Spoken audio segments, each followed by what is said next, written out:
क्या आपको पता है कि इस पूरे कुरान का खुलासा क्या है? इस पूरे कुरान का खुलासा एक आयत में मौजूद है, और वो आयत है कुरान की पहली आयत, पहली वर्स, जो कि हम सब अपने डेली प्रेयर्स में पढ़ते रहते हैं। वो है अल्हम्दुलिल्लाहि रब्बिल आलमीन, यानी कि तमाम तारीफ़ें उस खुदा, उस अल्लाह के लिए जो कि पूरे कायनात का पालनहार है।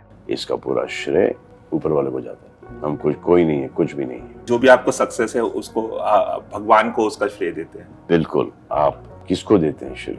उन्हीं को देते हैं। सांस ले रहे हैं, सुबह देख रहे हैं, रात देख रहे हैं, श्रेय सब उन्हीं को जाता है। पूरे कुरान को अगर आप पढ़ें तो उसका जो खुलासा होता है, उसका जो समरी होता है, वो यही एक आयत में मौजूद है।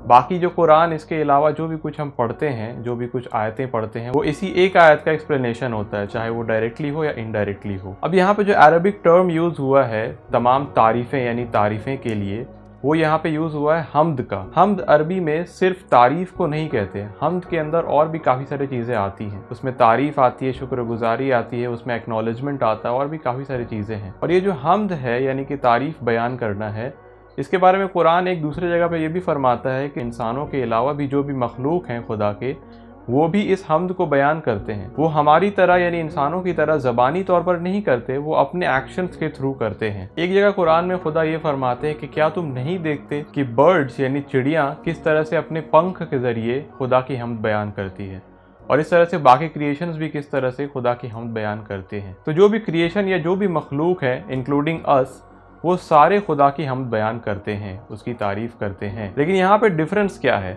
हमारे हम्द बयान करने में यानी हमारी तारीफ़ करने में और उनके तारीफ़ में डिफरेंस क्या है? इंसान के अलावा जो भी मखलूक मौजूद हैं, जो भी पहाड़ पर्वत, जो भी चिड़िया, जो भी एनिमल्स हो गए, ये सारे जो हम्द बयान करते हैं, ये उनका कंप्यूटराइज्ड हम्द होता है, ये रोबोटिक हम्द होता है।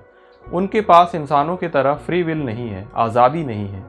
जिस तरह हम इंसान के पास आज़ादी है कि हम अच्छा कर सकते हैं, बुरा कर सकते हैं, हम खुदा की हम्द बयान कर भी सकते हैं या नहीं भी कर सकते हैं, हम उसको अवॉइड भी कर सकते हैं, ये फ्रीडम उनको नहीं दिया गया।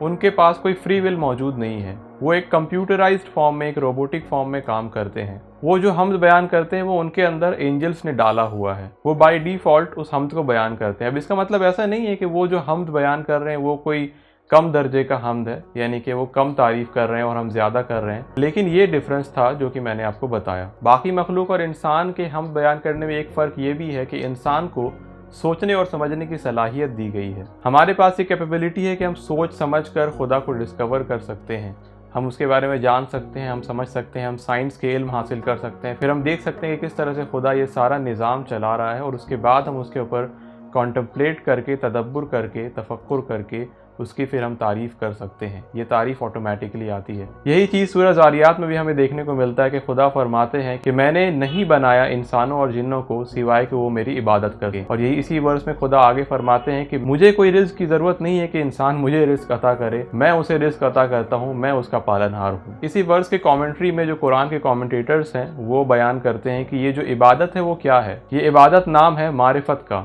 मारिफत क्या होता है? मारिफत के मतलब है कि रियलाइजेशन ऑफ गॉड। जब इंसान अपने लाइफ में खुदा को डिस्कवर करता है, उसको रियलाइज़ करता है, जब वो मारिफत हासिल करता है इसी तरह, तब जब उसके अंदर से जो शुक्र निकलता है, जो खौफ निकलता है, खौफ खुदा निकलता है, तब जब वो हम्द बयान करता है, उसी को कहते हैं इबादत। तो आज के इस 5 मिनट कुरान के इस एपिसोड में हमने ये देखा कि तमाम कुरान का खुलासा इस एक आयत में मौजूद है। मैं मिलूँगा आपके साथ फिर से एक नए वीडियो में, तब तक के लिए अलविदा।